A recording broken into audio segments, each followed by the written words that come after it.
Ey güzel sözleri asal, sensiz dünya menga afzal. Qoshlari kamon, baxtimga bo'laman, bilsang hijron o'limdan yomon.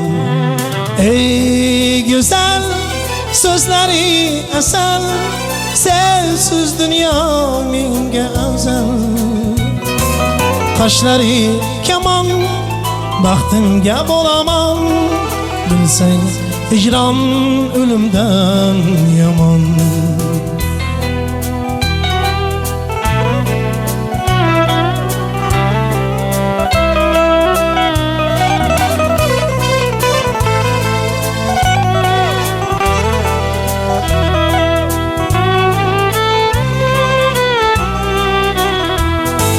Sochlaring o'ynaydi shamolda, o'xshashing topmadim jamolda. Sochlaring o'ynaydi shamolda, o'xshashing topmadim jamolda. Qalbing qalbimdan yiroqda, bilsang hijron qiynoqda.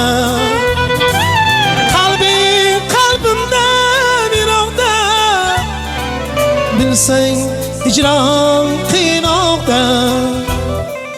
Ey güzel sözleri asal, sensiz dünya menga afzal.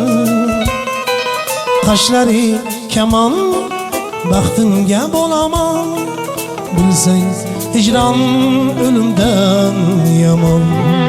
Ey güzel sözleri asal, sensiz dünya menga afzal.